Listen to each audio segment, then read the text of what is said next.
If you're specifically going for a sports coupe model, and you can take the practicality penalties of curved roof on the Volvo C40, it stacks up very well compared with its immediate competition, especially on performance.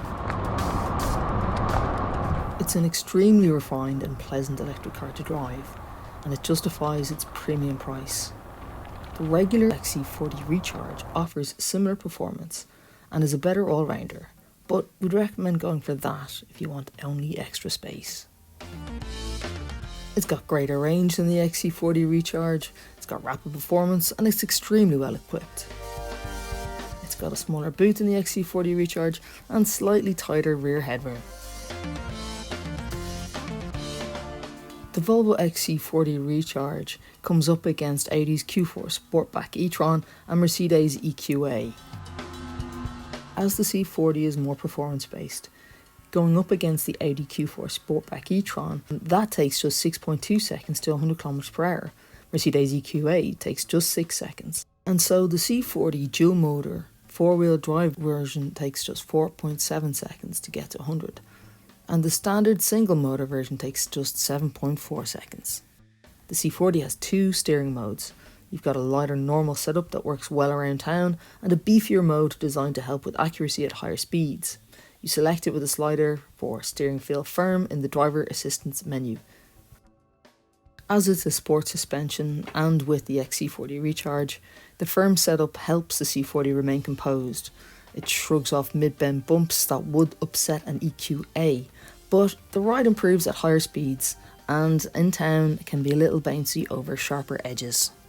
There's very little vibration felt through the steering wheel and the seats, which combined with the low level of noise helps the C40 feel relaxing to sit in. The C40 has big door mirrors just like the XC40 Recharges, so it's little wonder that you'll experience a minor amount of buffeting when driving at motorway speeds. But other than that, the low level of road noise is well controlled compared to the Q4 Sportback and the EQA, while the electric motors are well muted, causing no noticeable noise. The familiarity of the C40 is a welcome sight for most Volvo buyers going electric for the first time. There are plenty of surfacing and detailing changes, however, not to mention the swoopy new coupe profile. The footprint of the C40 means it occupies the same road space as the XC40 sibling. The interior is extremely similar too, and save for some trim changes, it's available with the same dashboard inserts as the XC40, but the C40 introduces thin, backlit plastic veneers. Everything on the inside is still oriented around a 9-inch portrait touchscreen infotainment system. It's now running Android Automotive software with Volvo graphics. As in other new Volvos running this new infotainment setup, it's a welcome addition with direct Google integration and mapping presented in a familiar fashion. It's joined up well by an updated digital instrumentation system too. It's a good thing that the new technology is so neatly presented. One of the fancier tricks is that when you jump in and try to start the C40, you don't need to hit an ignition button. It's on as soon as you open the car. Simply engaging drive on the selector gets things moving. And once you're rolling, the weight of the C40 can't really be disguised by what feels like expensive and meticulously engineered damping. It rides well on the imperfect and cobbled surfaces, but feels a little more prone to fidgets on faster flowing, smoother tarmac than you'd expect. The C40's front seats are very comfortable, and the range of adjustment, including lumbar support, makes finding a comfortable setup a cinch. The C40 gets the latest Volvo driver instrument cluster with clear graphics and a design that's easy to read at a glance. It can show a simplified dial layout or a map with navigation instructions.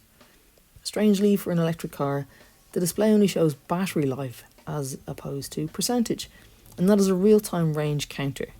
You either have to ask Google Assistant for the figure or look over to the Range Assistant app on the main screen.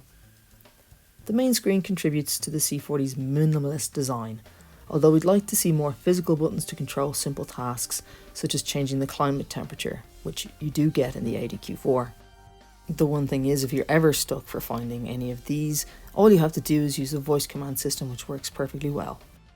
It hides its use of hard plastics better than the Q4 Sportback does, and although the overall look is perhaps not as glitzy as the Mercedes EQA, it's certainly screwed together better than a Tesla Model 3. The screen's menus have numerous small icons, which can be tricky to aim for while on the move.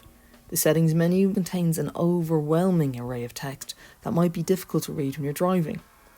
Once you've found the station or the music track you want though, it plays through a punchy, really incredibly rich sounding audio system. Volvo has removed the use of leather in the C40, opting to use a mixture of soft touch plastics and textiles around the interior.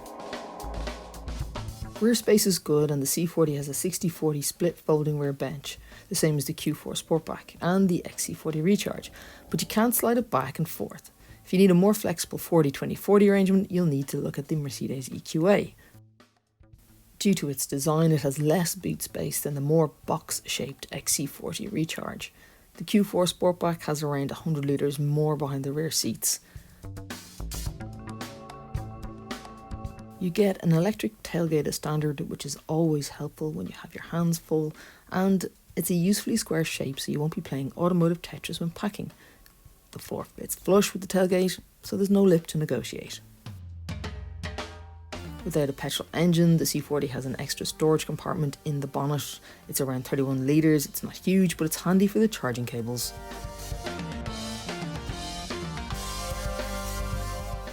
The C40 is extremely quick and faster than a Jaguar I-Pace.